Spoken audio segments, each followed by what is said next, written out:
Sure.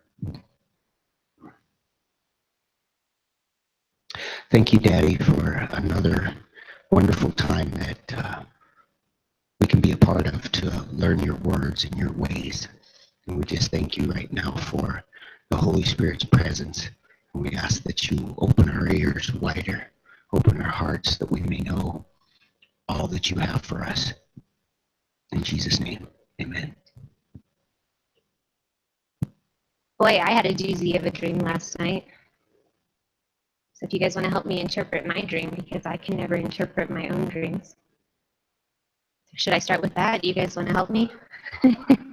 Okay. I had quite a few dreams last night, but I won't share all of them with you.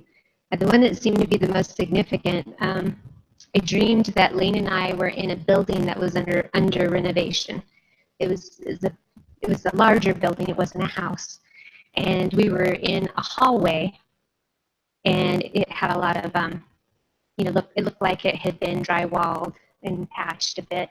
And so my job was to start doing the beginning painting. So Lane handed me a bucket of white paint and a brush. And so I got ready. I was in the hallway. I started finding, painting things that needed extra paint or just trim work.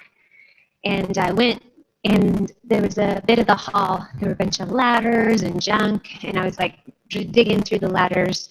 And there was this old, nasty wasp or hornet.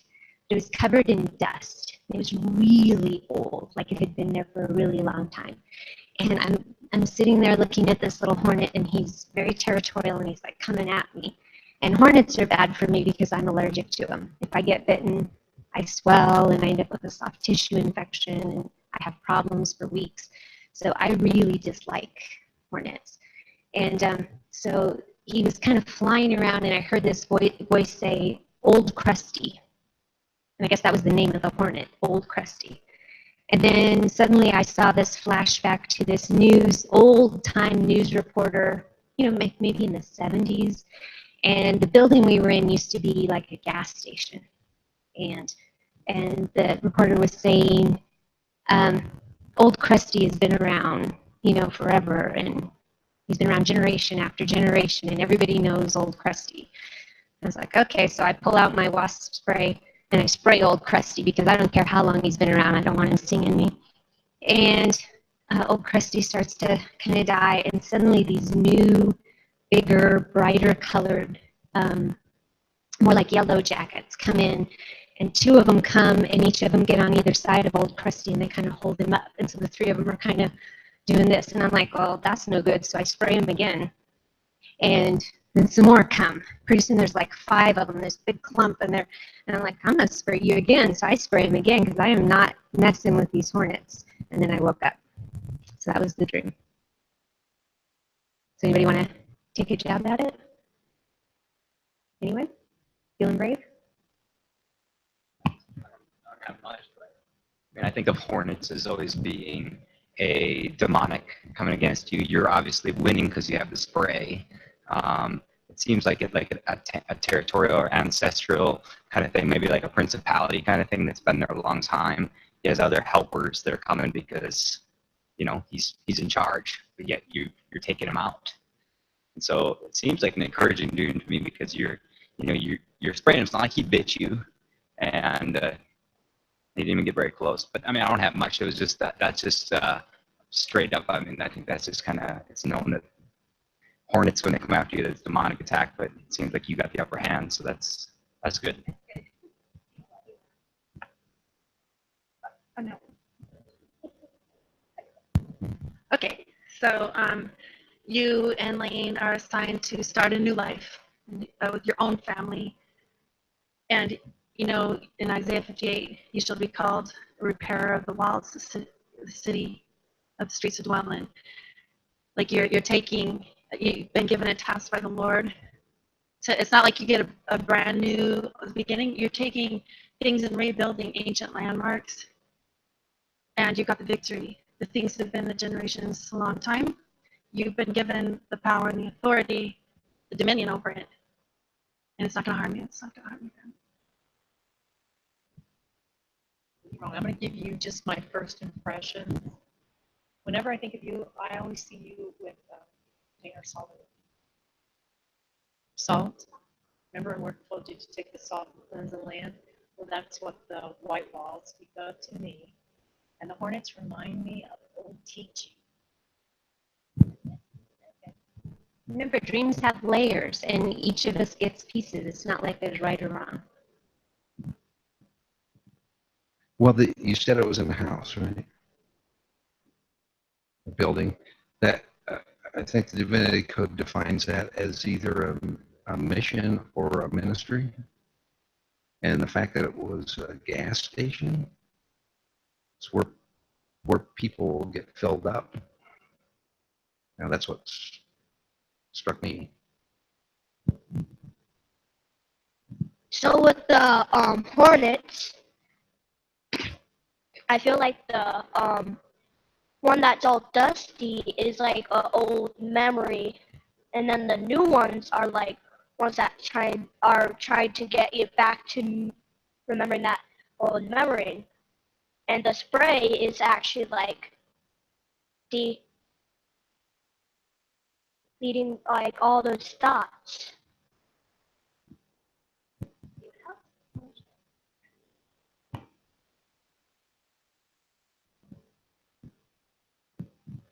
I'm seeing you and Lane getting ready for a transition, and the Lord's giving you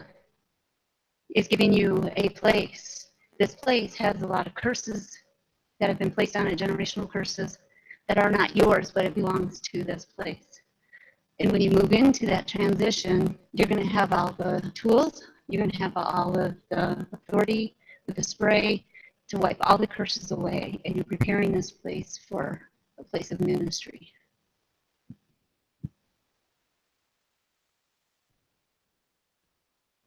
Anyone? Going once? Going twice?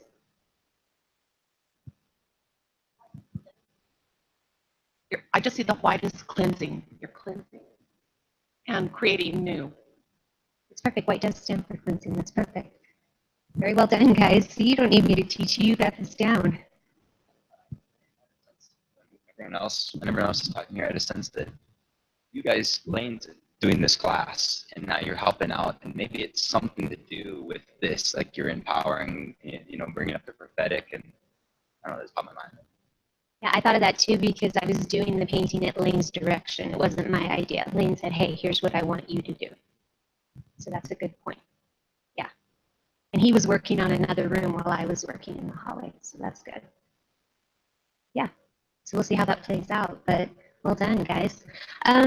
What I wanted to do tonight was to do a little more practice than talking. Since this is our last night, I wanted just to, I don't know, sometimes I hate breaking up in groups, but if you guys wouldn't mind breaking into groups of about 4, or because if it gets more than 4, sometimes it's hard to it's hard for everybody to get a turn. So I don't care if you're with people you know or you don't know. That doesn't matter to me because I want you to feel comfortable. And sometimes if you don't know people, you're not as comfortable. So I'll leave you to judge. But if you could break up, and I have some. This is what I wanted to do. I'm having trouble getting the printer to print them all out because they ended up being monstrous. And this is my parting gift to you. And I used to try to get people to write this all out while I taught on it, and I found out that was a really bad idea. And so I just printed it all out. But these are a compilation of notes, my thoughts, stuff from John Paul Jackson, stuff from other people on signs and symbols, elements, and meanings. So at the moment, I only have 1, 2, 3, 4, 5, 6, 7 copies. So if you guys could break into 7 groups, that would be great. And you can share these while I try to print them out. And if some of you would prefer, I would love to share it electronically instead of killing lots of trees. So we can do that as well. So let's see, I need 7 groups.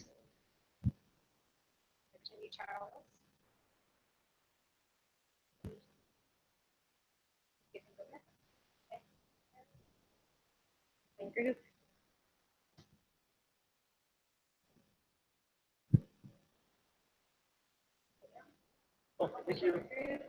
Yeah. Oh yes. Yeah, good. I brought mine too.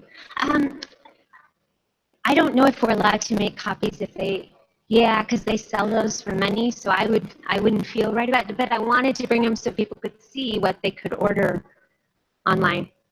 So yeah, with these I've added my own thoughts and I've changed them up a little bit. Here we go. One here. Who else do we have? Do we have another group? Go here.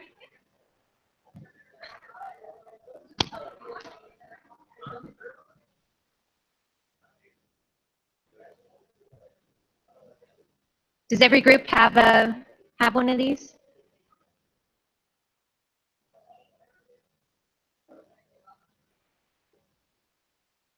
You guys might need an extra one over here. It looks like you've got a lot of people. You do, but you've got a lot of people, so you might need more than one. Okay. So every group has a copy now? Yes?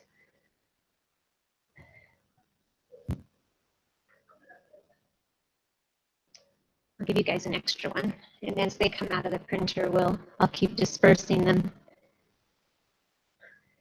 So these are double-sided, and it's a little helter-skelter, sorry. But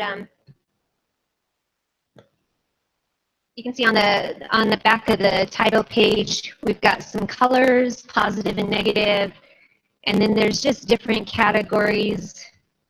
So I didn't have time to take them off my PowerPoint and organize them for you. Sorry, I had to work all day.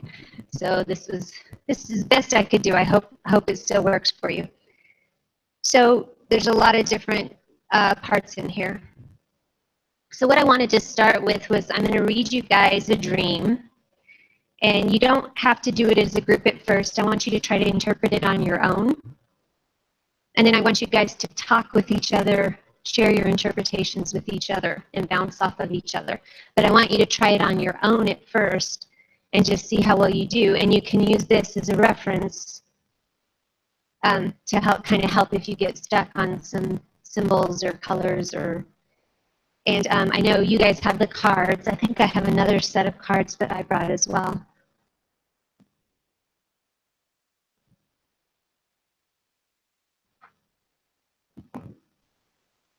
What? No, you have to order these online. Yeah, these come from I'm going to give them to this group just because I feel like you guys would enjoy them. So, hi, grab a group or start a new one. Okay, so I'm going to read this dream to you. And this is just an exercise. I don't know if it's a real dream or not. This is one of the exercises that I got from John Paul Jackson.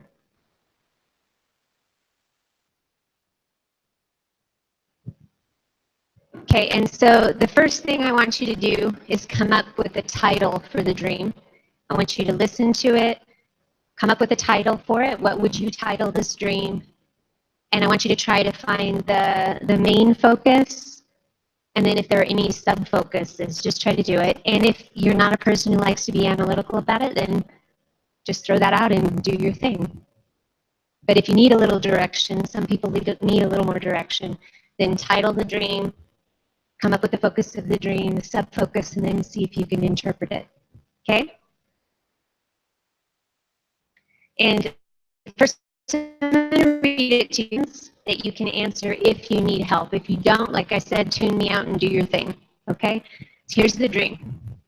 I was in a car, but I was in the back seat trying to steer. Someone I knew was in the front seat, sitting behind the steering wheel. This person was demanding that I drive, but I had to reach around the person to do so. It was very difficult to steer. Then the car had a flat tire, and I was the one who had to change the flat.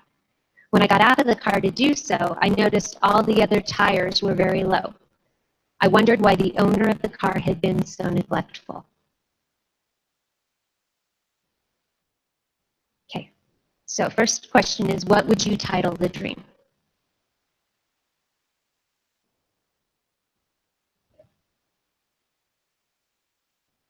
You guys need me to read it again? Are you good? If you need me to read it again, raise your hand. Yeah? Okay. I was in a car, but I was in the back seat trying to steer. Someone I knew was in the front seat sitting behind the steering wheel. This person was demanding that I drive, but I had to reach around this person in order to do so. It was very difficult to steer. Then the car had a flat tire, and I was the one who had to change the flat. When I got out of the car to do so, I noticed all the other tires were very low. I wondered why the owner of this car had been so neglectful. Okay, so number one, what would you title the dream? And don't overthink it, guys. This isn't legalistic. This is meant to be fun and to practice, so be crazy. If you call it purple unicorn with marshmallow dreams, it's fine. Cuckoo, you could do that too. Cuckoo. All right, so shake off pressure, have fun with this. Nope, I'm waiting for you to just either write it down or keep it in your head because you're going to share it with your group. Okay, number two, second question. What or who is the focus of the dream?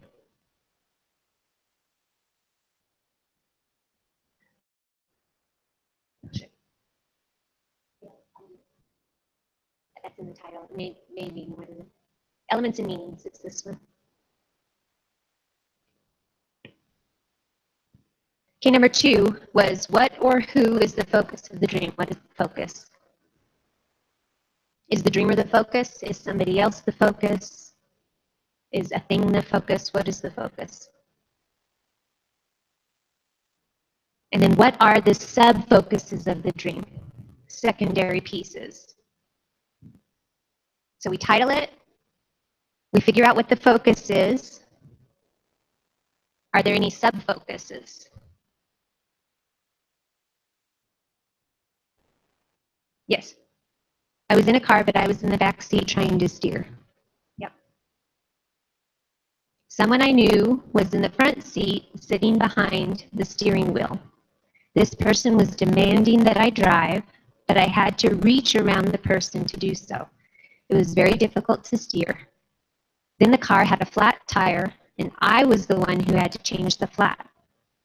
When I got out of the car to do so, I noticed all the other tires were very low, and I wondered why the owner of the car had been so neglectful. Okay? And the final question, are there any other important details? So you find the title of the dream, the main focus, sub-focuses, and then important details. And let's keep it, I mean, unless you're advanced at this, keep it simple. Don't go too crazy with it. Okay, keep it simple. If you've done this before and you're advanced, then go crazy. But especially when you're trying to interpret for people, you've got a couple of minutes to interpret for them and they're going to move on. So you don't want to go crazy. You can take a minute, think it through, ask a few clarifying questions if you need to, repeat the dream back to the person. And then you want to keep it pretty simple, your interpretation of the dream. Okay, so another place to start if you're a little lost is you can look in here in your little packet that I gave you. And there's a section called Transportation. It's about it's the third page, Transportation. And you can look and see what it says about transportation. Yeah. It doesn't say. Yeah, so I'm assuming they said it's someone they know, but they never mention any of that.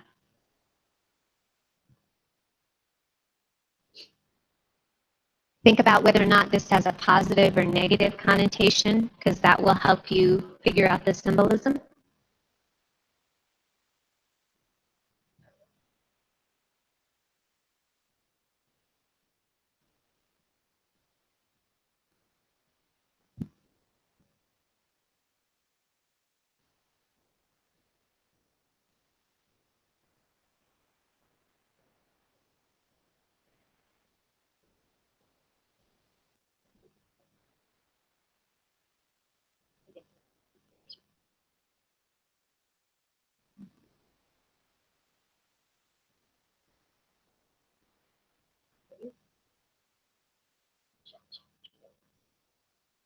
Where's she?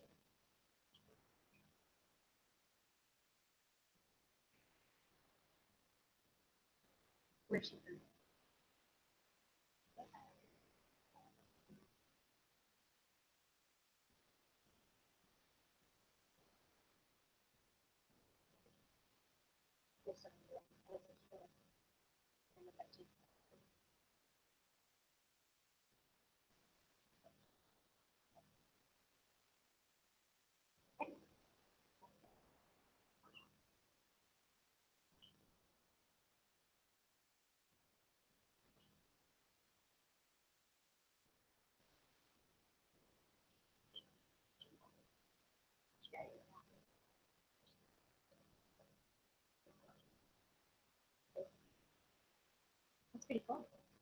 Neat that he's doing it.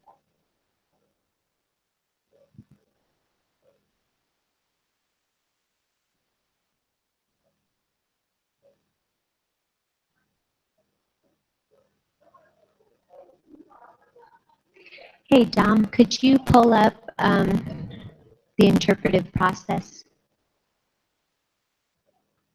It's a different one. It's called the interpretive process. It's on there.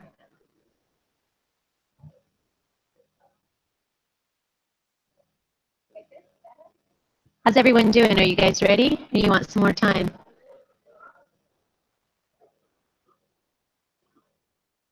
I may switch over to that one, but I want to start with the interpretive process.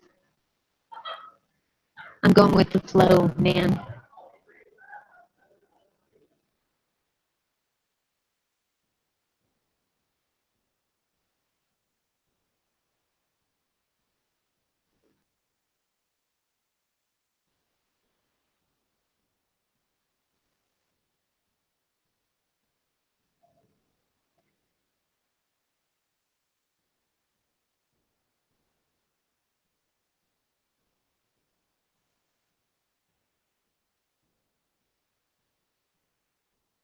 Okay, I'm going to give you guys about 3 more minutes.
All right.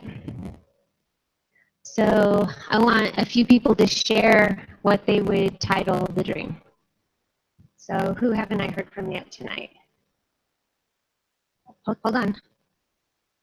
There's a lot. There are actually. I've had quite a few people tell me that they're listening in online. Probably about 10. So I want to make sure that the people that are live streaming right now on the internet can hear and be part of the discussion. Flat tire. Very original. Okay, flat tire. Someone back here that I haven't heard from. Who hasn't shared yet tonight? Anyone?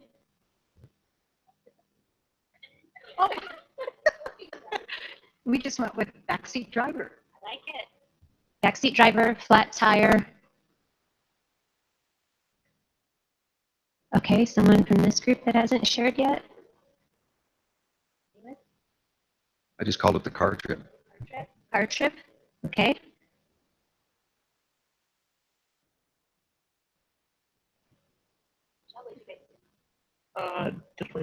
Deflated ministry.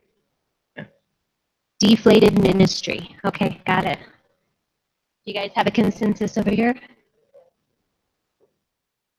Control. Control. Okay. Yeah. What was that? Yes. Like the old man. Who am I? Okay. So that can kind of help you figure out the focus of the dream. So who is the focus of the dream? This group? The person in the back seat. Yes, the person in the back seat is the focus of the dream. Okay. What are some of the sub-focuses?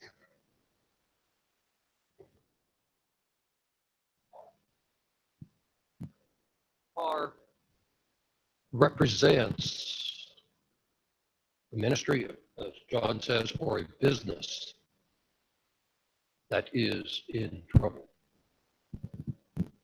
So I would agree, except for that it's got to somehow be related. The car can't stand on its own apart from the dream. It all revolves around it. All of these individuals that are mentioned, including, I'm calling a tire an individual, it's part of. I see it as the business. The owner of the business is behind the wheel. He has called in a consultant to try and help him. Except that he won't get out of the way of the consultant. And so the consultant is trying to steer the business into a positive statement. Now, it could be a mission, it could be a church. It is an entity that is failing. 1/4 of it has already failed, and the other 3/4 are struggling against all odds and not succeeding. So the business, the ministry, the establishment is going downhill.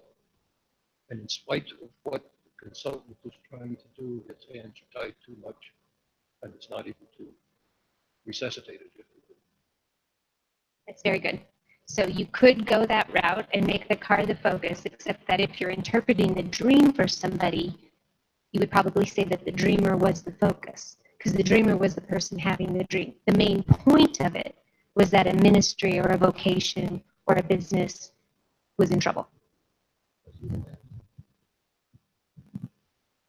The consultant is doing the dreaming because he is fighting all of these other odds and not getting anywhere because his hands are tied. The dreamer is the consultant. We're saying the same thing. Okay. And anybody else want to add to that over here? Anyone? No? Nothing? Yeah?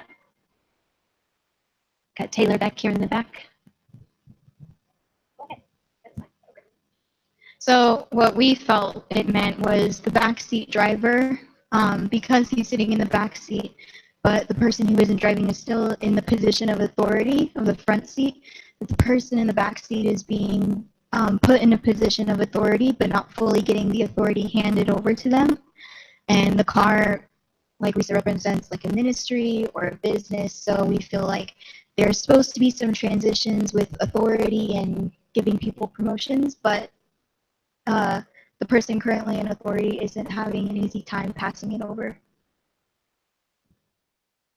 Very good. Very good. Both.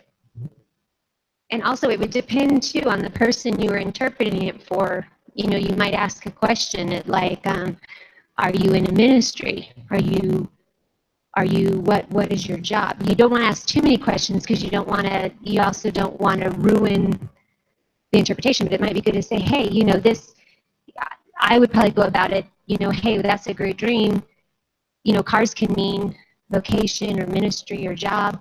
What is it that you're currently involved with? Don't give me too much detail. You know, then let them give you some feedback, and then you'll kind of know if it's more business focused, if it's more ministry focused. It might help you know which direction to take the interpretation. You guys have something? Yeah, anyone over here want to share any pieces?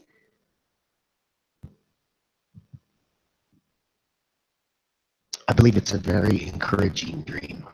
I believe that they're struggling with some control issues on both the leadership side as well as next level leadership. And I believe that the flat tire will represent a strong issue that brings out this control that causes the person in the back seat to get out and get on their knees and seek wisdom from above, which is not a difficult thing to change a flat tire, but it's a little challenging. And I believe that the three other low tires are the other three other people who are going to come alongside you that will give it more air so that the vehicle will get up and running.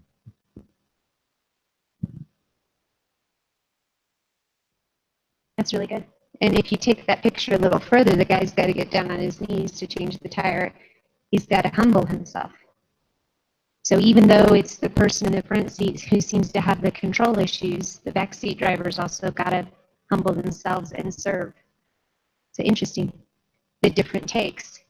And it's fun because each of our personalities and more what we're into, whether it's business or ministry or people focus or we each bring a different flavor to the interpretation. You guys see that? And I love that because so one of the things that I love that Bill Johnson says is that, you know, when people say all of God and none of me, that he says, wait a minute, God had that. He had none of you before he created you and he didn't like it. That's why he created you in the first place. I love that. So he doesn't want all of him and none of you. He wants all of you and all of him. And so you bring your unique perspective, your heart, you bring your past skills, your business acumen, your mother instinct, your father instinct, your past, all of that comes into play when you come to interpret something. And that's one of the crazy things about the prophetic is that the prophetic is not a thing. It's who you are. And the scary thing about the prophetic, if you have a prophetic calling or you have a prophetic gift, is that you become a picture. Your whole life, who you are, is a picture. And look how many times in the Old Testament that God made pictures out of the lives of the prophets. It wasn't just about what they said, it was lay naked and cook your food over dung, or marry a prostitute and adopt her children. You know, and it's pretty challenging stuff, but all of who we are comes out, and that's why it's important to understand holiness. And I love my friend Alan Jones. He has this incredible teaching on holiness, and what he says about holiness is it's about being set apart. So did you guys know your toothbrush is holy? If your toothbrush gets used for anything other than brushing your teeth, what do you do with it? Why? Your toothbrush is set apart for a purpose. It has one purpose. What is that? To brush your teeth. If it gets used for anything else, it's not clean anymore. You don't want it, right? So it's not about being perfect. It's not about being following a set of rules. It's about being set apart for a purpose, right? I love that definition. When Alan taught that, a light went on in my head, and I was like, so when God says, be holy as I am holy, he's saying, hey, be set apart like I'm set apart for a purpose. But to be set apart for a purpose, you've got to know what your purpose is, right? Then you just keep moving on through your Christian life with these different things that you have to figure out. But God will tell you, and He leads you, and He guides you, and dreams are a piece of that. So that's why the reason I'm bringing that up is because you bring who you are to the dream interpretation process, to the prophetic word, to the prophetic song. You bring all of who you are. So if you're not set apart and you've been using yourself for something other than brushing teeth, guess what happens to that prophetic word or that dream? It gets a little bit of that other thing in there that's not set apart, right? So that's why if you're struggling with sin, this isn't a legalistic thing like I'm struggling with anger. The problem is if you're not set apart and you don't set that anger aside, then you bring that anger with you because it's part of who you are. You've allowed it to reside with you. So then when you go to interpret that prophetic word, guess what kind of a slant that word's going to have? It's going to be a little angry, right? Or if you're having issues with feeling sorry for yourself, and I'm always the underdog, and I never get what I want, and my life sucks, and nobody ever helps me, you bring that to the process. And then that little taint gets into the word or the dream interpretation, right? So this isn't to bring legalism on you and say don't do it. It's, hey, before you do it, just, okay, God, here I am. Use me. Help me. Make sure you're in a good place. Now, can God do it even if you're not in a good place? Absolutely. I mean, one of my favorite stories that Lane tells, I won't go into all the details, but he says that there was a time where he and his father had a knockdown, drag-out fight. His father ended up in the hospital, and Lane was walking around the streets hoping somebody would kill him because he was so ashamed of what had happened. And he walked into church, and God said to him, that woman over there has cancer, go pray for her. And he's like, are you kidding me? I just killed my father almost. I've been walking around all night, and you're telling me to go pray for someone to get healed? Are you kidding me?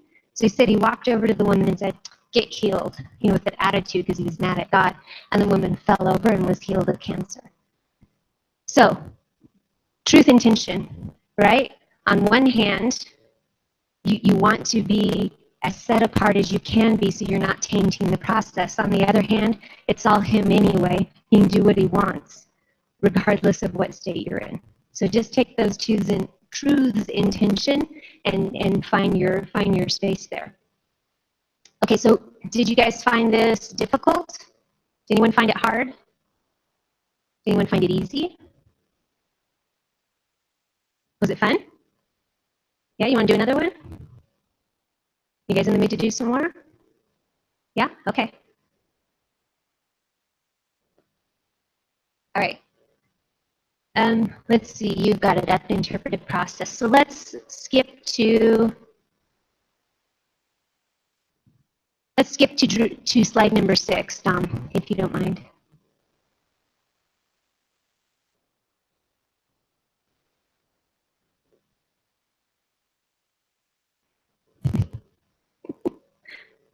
All right. As the dream began, did we find it? Yes.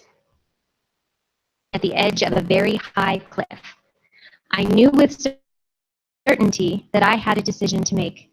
Either step off the cliff or turn around and walk back to safety. Instead of falling straight down, I began to glide gently downward. I landed in the driver's seat of a blue and white convertible. It's probably this Christie's dream. That was moving at a high rate of speed. And this must have come from Christy. You knew JPJ back in the day, right? Yeah, okay. So, again, try to see if you can come up with a title, find your focus, find your sub-focus, or just do your thing.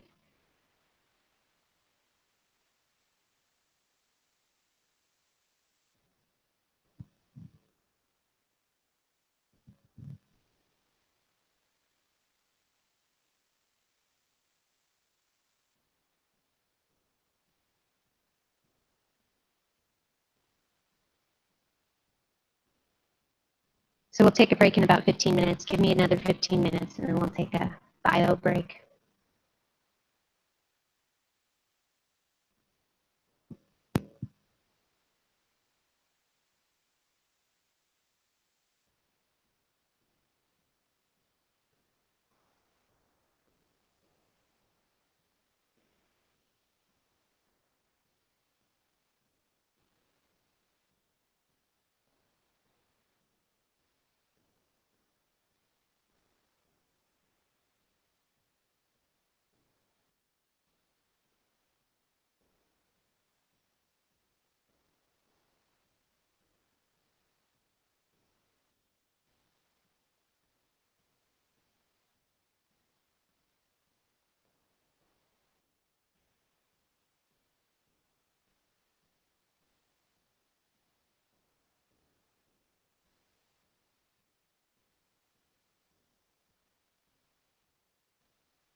So another thing to remember when you're interpreting dreams is that the meaning can also be, means it could be, the symbol could change, the meaning of a symbol can change based on the person who's having the dream. So what was the thing in Thailand, Steve? Was it, or Christy, what was it about? Was it like, somebody gave a word like about blackbirds or something, or do you remember what I'm talking about? There's something where I was trying to remember, there was somebody gave a word and it was something positive, but in Thailand it wasn't positive. Do you remember? I was trying to remember what that was. So the cultural, if you're interpreting for someone from a different culture, you have to be careful because things that are positive to us might be negative to them. Things that are negative to us might be positive to them. I mean, we might always think of snakes as being negative, but if you come from a part of the world where they eat snakes regularly for dinner, a snake might mean provision, right? So take that into account too, that this is an effort between you and the person that you're interpreting for. You might need to ask some clarifying questions. If they look confused or they don't look like they're getting what you're saying, then you might try a different angle or ask them to help you. What does this mean to you? Okay, and let's start over here this time since I started over here this last time. Do we have a title for the dream? Faith. Faith, good. Title over here. Do we have a title? You forgot? Okay. You're doing the dream by faith, man. Do we have a title over here? Obeying God. Obeying God. Faith versus trust. Close, okay. Anything different back here? Leap of faith, okay. Ooh, it does weird things when you move around. The microphone does. Okay, let's see. We have a group that's been more quiet. Or is everybody shared quite a bit? You think they've been quiet? You pointing them out? Brendan? You got something? What's the title? Following. Following, that's good. All right. All right, so everybody was pointing at Charlie, so I guess I'm coming over this direction. You got ratted out. Sorry, Charlie. Bet you've never heard that before. What's the focus of the dream, or do you have an interpretation for the dream? Well, the focus was the person. Mm-hmm. No. The focus was the person there, and our consensus, I think, was that, of course, the cliff. She already mentioned in the dream that the cliff is a decision-making point, and that she decided to take the more risky decision. And as she stepped, she only stepped. She didn't leap. She just stepped into this new vocation or new ministry. And with the gentle falling, it was, she made the right decision.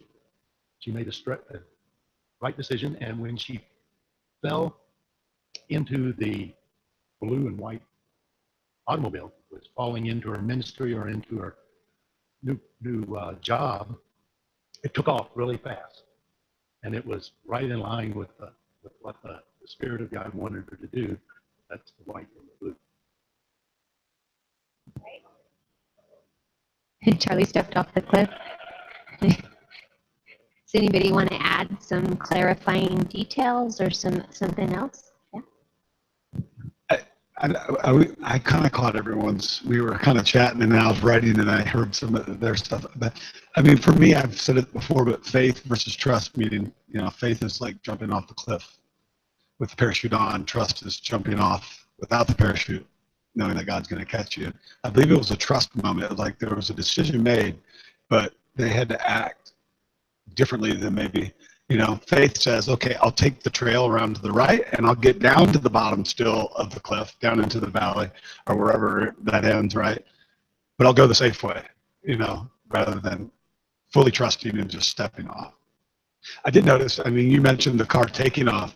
One thing I might add to that is that it sounds like the car was already moving at a high rate of speed. So they're going to step into whatever it is, and it's going to be moving quite quickly as soon as they step in. It's not going to take an effort to get the speed up to date, or the job up to date, the vocation or the ministry or whatever. All right, anybody else want to turn? Yeah, over here. You got to move fast. Get that hand in the air. In the story in slash scene, blue means revolution and white means fear of the Lord. All right. Anyone want to add anything? You got something? When you trust Jesus, you get favor and you get open heavens. And so if you take that risk, he's going to give you more than you ask, imagine, or think. Got another one? I think I seen this in Cannonball Run. Okay, moving on. Did you guys have something here? I'm coming. No? Yes. When you're interpreting the dream, I would think you would really need to know who you're interpreting for, because if it's just someone on the street, let's say next weekend when we're all going to be down at the Boulder Creek Festival, someone comes to your tent, you ask them if they had a dream or they mentioned it some way. You kind of know, but so you don't go off into Christian stuff, not to be knocking you guys over there, but when you talk about open heaven and that kind of thing, that may not mean anything to those people. So you really got to know who you're talking to, who your audience is, so if you know this is a Christian person, that's a very viable thing, I think. I'm asking the question. I'm asking for input. I think, first off, you want to be spirit-led. Make sure you're tuned into the Holy Spirit. Second of all, if you're dealing with people and you don't know if they're saved or unsaved, you want to keep it simple, and you want to use the least Christianese as possible. So if you know the person and you know their state, then you can do more. But if the Holy Spirit says to you, say it like this, then obey, say it like that. When this is Holy Spirit led, there's no hard and fast rules. And that's always the fun with the prophetic, right? So I would say, instead of saying open heaven, I would say, wow, things are really going to go your way. Things are going to go well for you. You're not going to have a lot of difficulty. Doors are going to open. Use metaphors that people are familiar with. You're involved in something. I don't know if it's a job or if it's a service project or something that you're doing for others, but you're involved in something that's about to take off because you're taking a leap of faith. So just think that through, and even if you have to stop, and I often do, because we get used to, like I said, our Christianese, you've got to stop and think, okay, how do I say this like an unsaved person? Just try to be sensitive to that. It's an excellent question, but also just keep it simple. You're involved in something, you've had to take a leap of faith, you're trusting that things are going to work out, and it's not what you expected, right? It's not what you expected. Why, when you step off a cliff, do you expect to go slow? You expect to plummet. So it wasn't what they expected. It was almost like opposites, like stepping off the cliff, you expect to fall. They didn't fall. Getting in the car, you don't expect to be going that fast that quickly, right? Open heaven is because it's a convertible. There's no top, there's no ceiling. So you could even use that language. There's no ceiling on what you're about to do. It's wide open. That's another way to say it. Wide open. And you're going to, you're not going to fall on your face.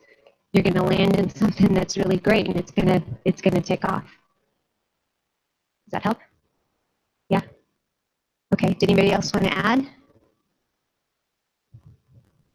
So think, too, about the contrasts. The fact that falling off a cliff should be fast, but it was slow. The fact that starting out in a car should be start slow and then go fast, but it doesn't, it's fast, right? Why this, not that? But that's when you get a little more, like if you're just trying to keep it simple, you're, wow, you're involved in something, you're trying to make a decision whether or not you're going to take a leap of faith. And if you do, wow, it's wide open for you. There's no ceiling. And it's going to take off. And things are going to go well for you. So whatever it is that you're trying to decide, I would encourage you to take a leap of faith. Go for it. Step off. Yeah, anyone else? The other thing is try your best to, we're not being politically correct, but you also want to put a positive spin on it, even if it's a negative dream. You want to focus, because sometimes when unsafe people give you a dream, it may be a dream from the enemy. And so you want to put the positive spin on it. In other words, somebody dreams they're being attacked by hornets. And you want to say, wow, you are under a lot of pressure right now. Things are just coming against you. That's crazy. But God's plan for you is that would be taken out of your life. Can I pray for you and ask God to remove some of the pressure and some of the things that are coming at you 100 miles an hour that are trying to hurt you? All right, you want to do another one? Or, I promised a bio break, didn't I? Let's take a break. 10 minutes. And then you guys, so what I need to know is, do you want more teaching or would you like to do more exercises? Which would you find? You would like teaching? Exercise? So maybe we'll do half and half. Exercises. So here's the other thing I was going to say. I want to, some of you had my email and you were able to email me and ask for the slides and stuff, and so I shared them on Dropbox. Any of you who don't have my email, or if you want to give me your email, I've put, how many are familiar with Dropbox? Do you guys know what that is? It's a file sharing platform for large files. So I've put all my PowerPoints, even the ones I haven't taught, because it's like a 6 or 7 PowerPoint series. And I'm happy to give you access to download whatever you would like to listen to. Or it's not listen to, read the PowerPoints. Or I'll put the exercise up there too. And then you guys can have access. So 10 minutes, take a break. We'll come back, enjoy, dream a little. You're funny. You're dumb.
All right, let's gather back together.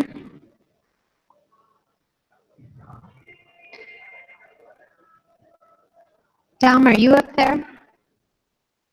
I don't see you.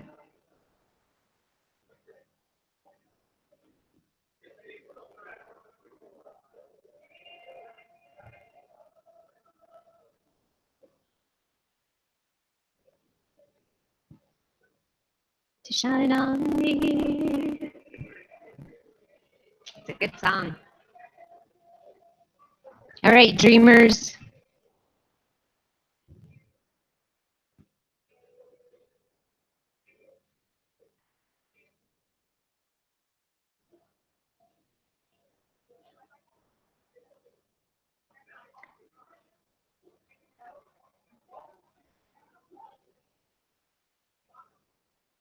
Thank you, Taylor.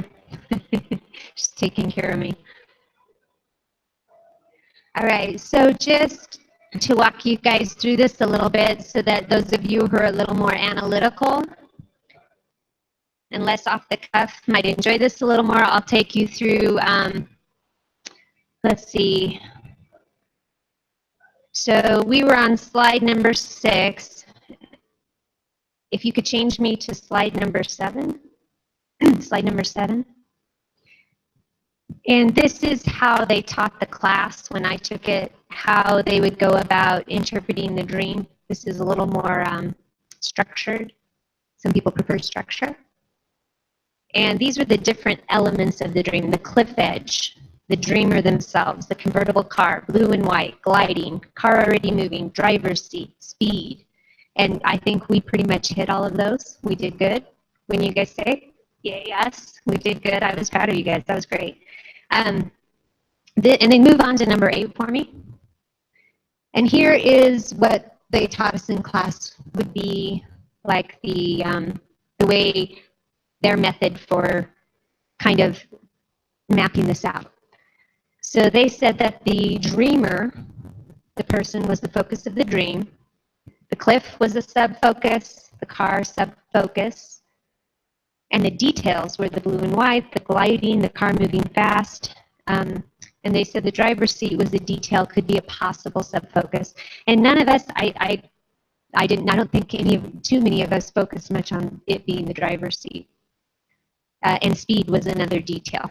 So that's sort of a way that you can kind of map this out if you're a little more structured.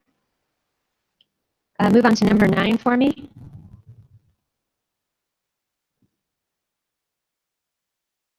Okay, ascertaining the context of the dream. The context of a dream determines whether a symbol is positive or negative. Okay, and this is just as you try to interpret, keep the main thing, don't get lost in the details. Determine the attitude and agendas of those in the dream. So the difference between this dream and the other one, the backseat driver, the attitudes were different, right?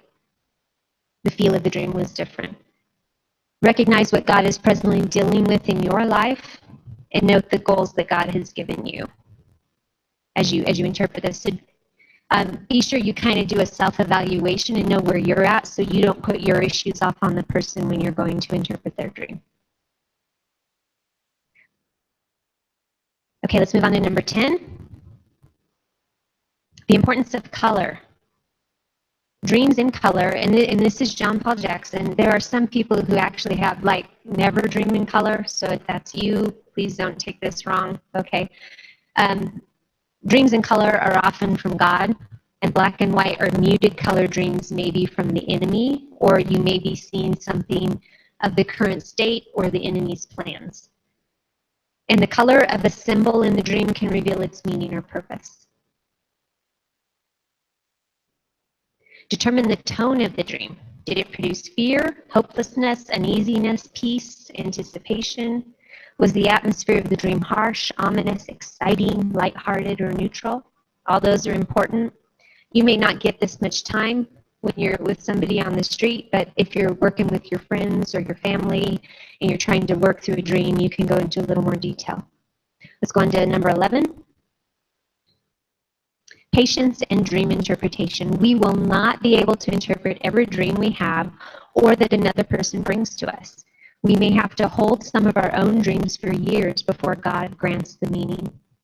So you can get the symbolism of a dream, and that may be one layer, and you can kind of interpret it. But if you ask people to help you and they give you different takes on it, 3 or 4, and it still just isn't sitting right with you, then just tuck it away in your pocket or have your dream journal. And every so often, go back and reread some of your own dreams. You might be surprised how many of them you understand now. And it's pretty amazing. And then there's some you may still not understand it, maybe 10 years before you get it. Or it could be somebody will say something and that dream will pop into your head and then you'll understand what it meant. So God tends to hide things, and he wants us to search it out. Write your dreams down, go over them periodically, pray over the dreams, meditate on them. Okay, next slide.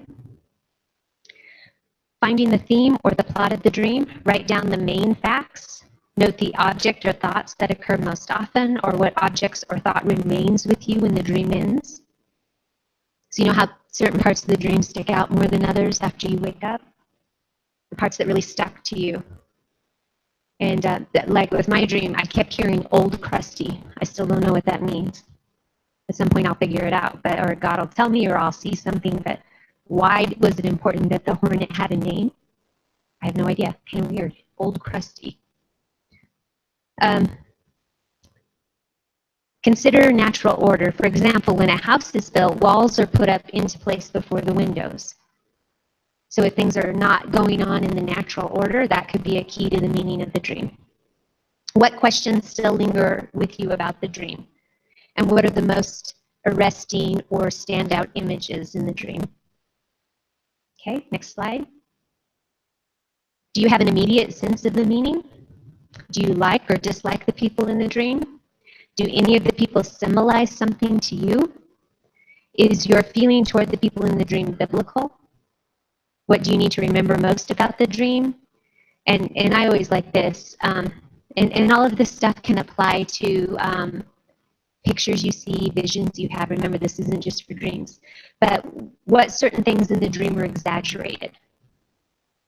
So did they have a big nose, big ears? Were their emotions overblown? Were there any actions that were big? For instance, there was one time Lane and I were giving words to people. Sorry, I'm back here. My computer's dying and I had to plug it in. I feel like I'm so far away from you. There was one time that we were demonstrating how to use the gift of the seer. And so they brought a guy up onto the stage, and when I would look at the guy, he had the face of the Joker superimposed over his face in my imagination. And that's one thing I like that John Paul Jackson says, is that your imagination is next to, your imaginator is next to your revelator. You've got to be open to using your imagination. So sometimes when I say I've seen something, it doesn't mean it was physical and like I could touch it. It means I had an impression of an image or a cartoon type figure. Or so when this guy walked up on the stage, I saw the face like a Joker, right? And so then I knew, this guy's mischievous, right? I've never met him before. So I said to him, God's telling me that you're mischievous. Everybody in the church busted out laughing. Apparently this guy was known for his practical jokes and his, so God will show you these things to give you an in or to give you a key to that person's heart or character or personality, because God knows them better than anybody. So that, that was an exaggeration. Then his wife walked up and she had this big nose. Like, she didn't have a big nose, but I saw a big nose on her. And so I said to her, oh, you're a very discerning person. And everybody in there was like, oh yeah, she's very discerning. And so that's how you take these things. Like another one is like when you glance at somebody, have you ever looked at somebody and you could swear they look like somebody else you know?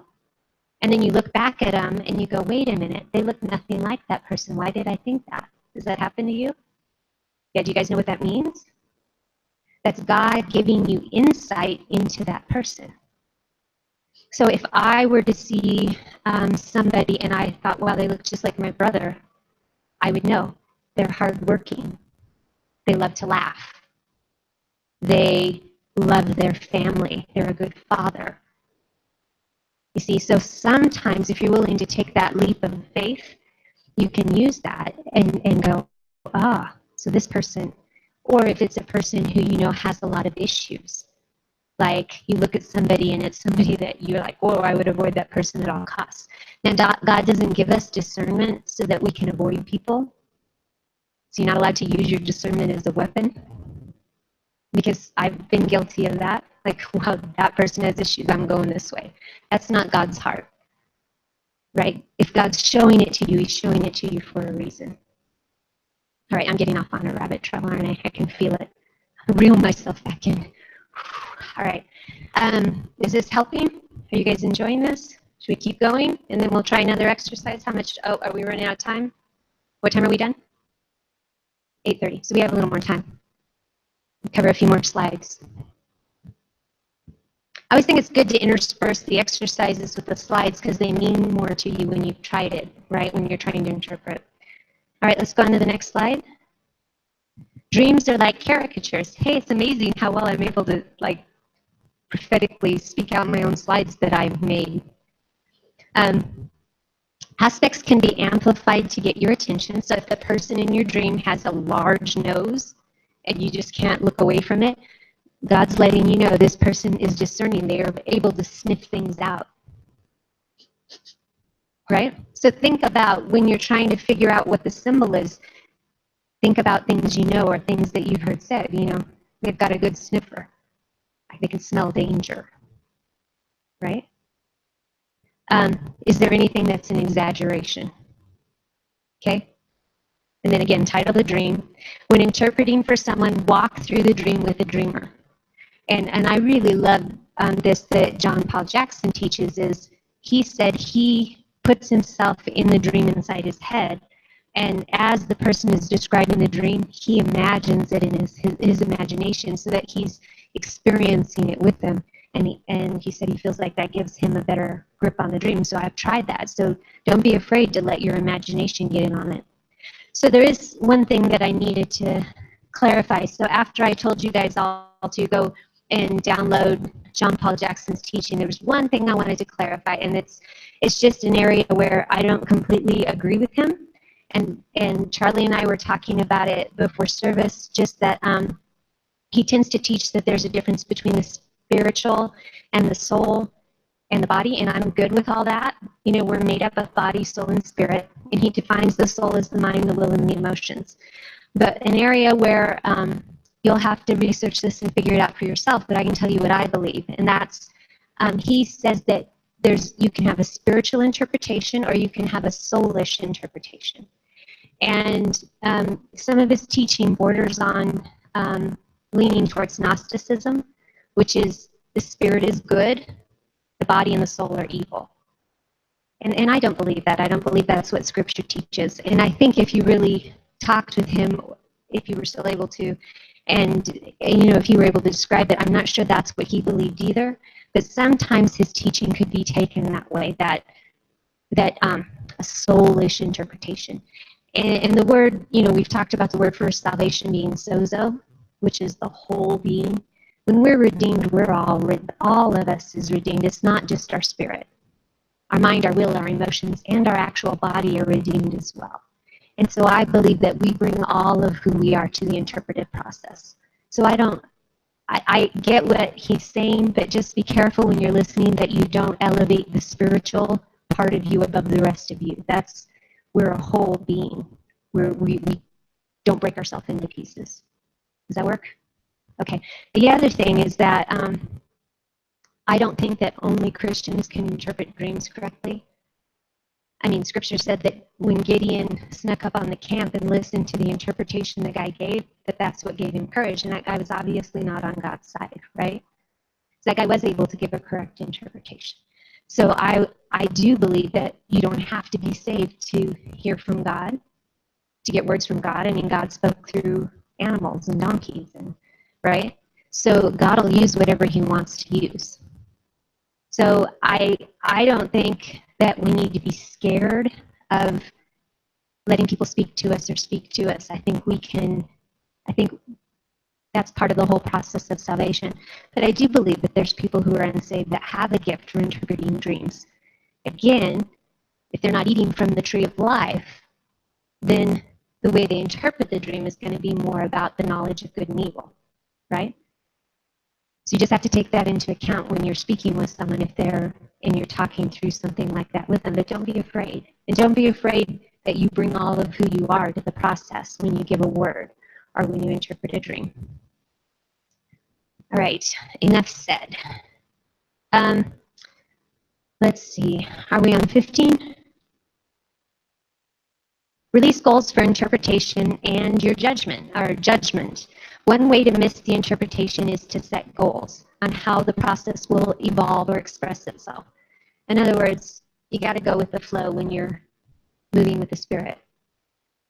You can't have a predefined idea. You may think you know the interpretation dead right. And when you start to give it to the person, it may dribble down your chin and fall on the floor. And guess what? You may have thought you knew. Maybe they're not able to receive it the way you're saying it.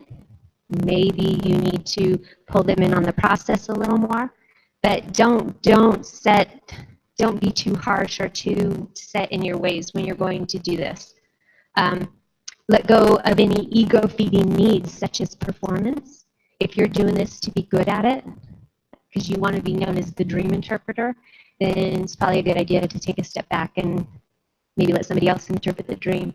Your whole goal in this process should be to love and to bless the person that you're interpreting the dream for. And if you don't know the interpretation, be honest. Wow, that's a great dream. I don't know. Maybe we can get somebody else to help. But authenticity and showing love and compassion towards the person will get you further than being correct about the dream in the first place. So this is your opportunity to touch somebody on a very intimate level. Dreams are very personal and very intimate. Okay? Your sinful nature will provide many reasons to justify looking good even to yourself. Let the Holy Spirit guide you with integrity. Right, 16? Just look for the truth. Let go of your self-serving needs. Even hard, ugly things can bring about beauty if it's rooted in the truth and if you're allowing the Spirit to lead you in the interpretive process. Right? So,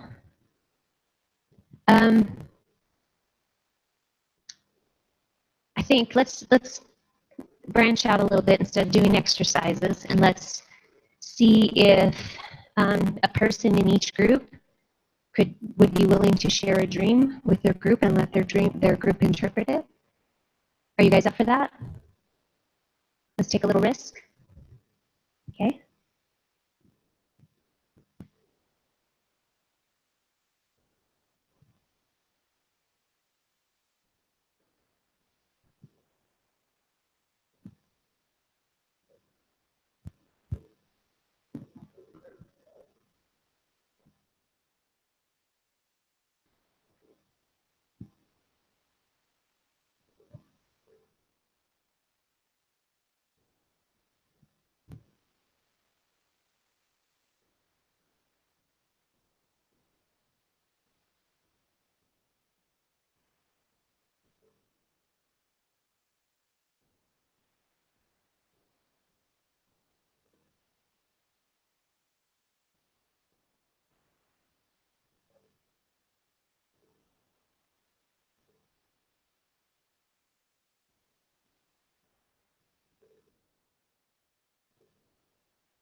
Do you guys need more time? Is there a couple more minutes? Okay.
All right, guys. How are you doing? Was this a good process? Was it frustrating? Yep, dreams are very personal, so if you get frustrated or you feel like people aren't getting it, it's okay. You know, it's very intimate. Hopefully we had some good things. Does anybody want to share what happened in their group or what the dream or the interpretation, or is anybody... Actually, you know what I wanted before we do that? I wanted to know if you would share, because we interpreted a dream for you last week.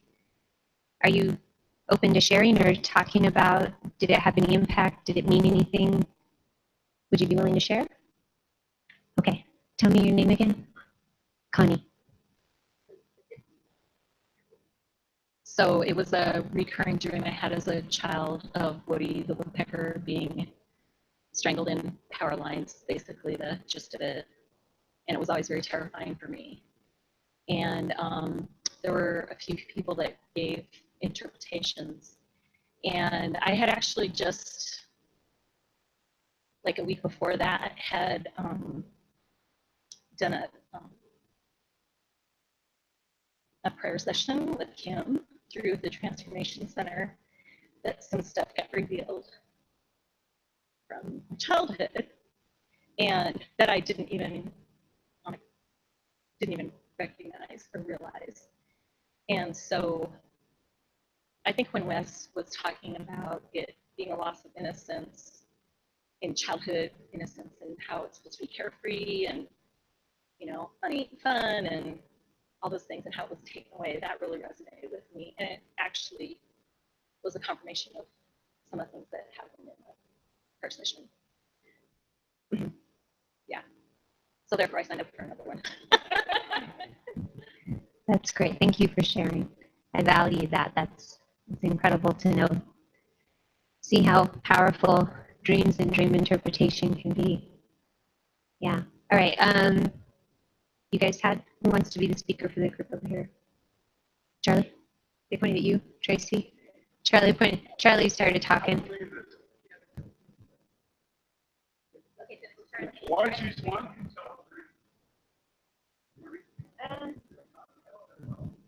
Can you summarize it? That way we can make it through to all the groups.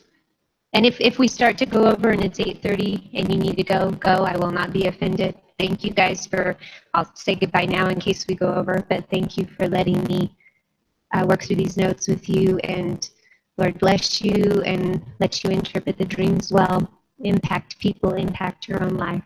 Okay, so Charlie, summarize your dream. I was standing on a grassy knoll looking at a back of the church. There's a deck, and on the deck is a man struggling with a grizzly bear. And the guy tries to get into the door, and as he's opening the door, the bear swipes him with his claws and opens up his flesh and pulls him back out onto the deck. Gets away again, goes into the church, the bear chases him in, and the next thing I see is the bear on and the man back on the deck. At that point, I start to run toward the deck to help him. As I'm running toward the deck, there's another person comes up alongside me. We get the bear off the man, and the bear runs away, and then I wake up. Quite a dream.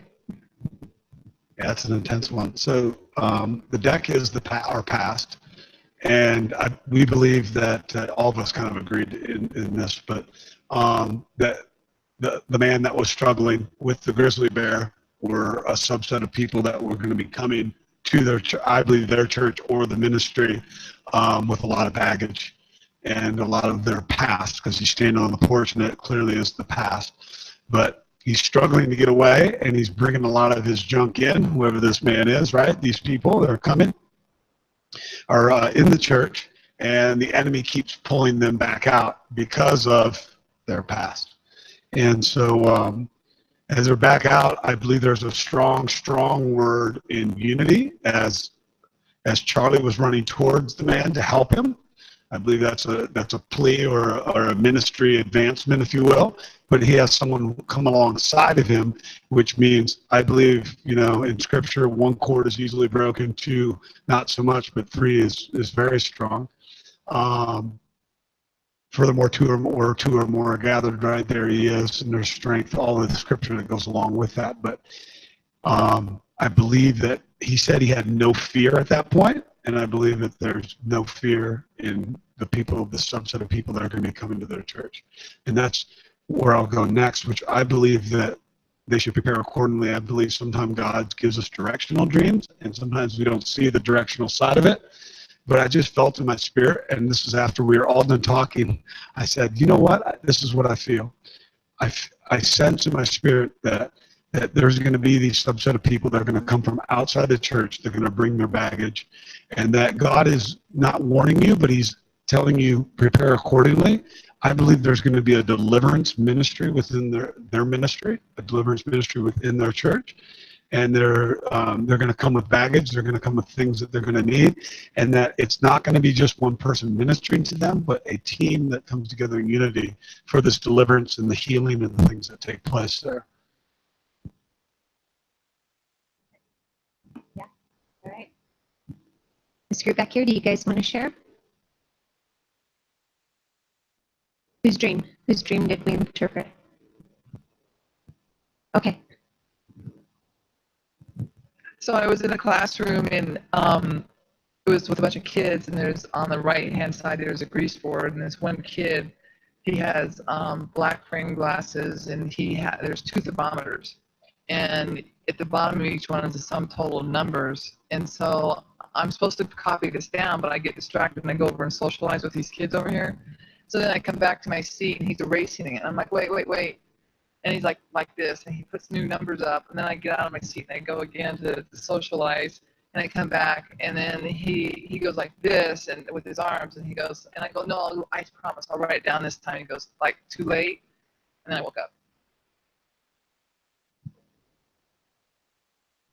All right, so who wants to tell what the interpretation was? Okay, Taylor. So as we were asking questions, we found out that her dream was in black and white aside from the thermometer. And so, yeah. And we found out black and white is typically a warning dream. And so we felt God was telling her, just to be careful and be intent about listening and paying attention and don't set things aside. And then Christy looked up thermometer because that was the one thing that was in color in her dream. And what did you say? It was something to the effect, it can mean sudden change, but also how you're feeling about situations, in like your personal feelings at the time. It can be a gauge of how you're feeling. And usually too, if you have a dream about being back in school, it means that God's got you in a time of training or a time of learning. So what it's saying is you're in a season where you're learning. God's trying to teach you something. And don't get distracted by friends or other things. Pay attention to your instructor. Yeah. That's good. Good job. Yeah, it's funny because when I was in grade school, I had a class where at the beginning we had something called a temperature reading, and we all had to write down on our paper on a scale of 1 to 10, with 1 being really bad and 10 being really happy, what was our temperature reading, and then the teacher would look to see where we were all at before she started teaching us. So it's interesting. Yeah. All right, how about this group? Did you guys want to share? Who had the dream? Whose dream was it? Oh, okay. Okay. Do you want to share? Okay. All right. How about this group? No. This is pretty personal? Okay. They will honor that. Yep. Personal dreams are very revealing. So definitely.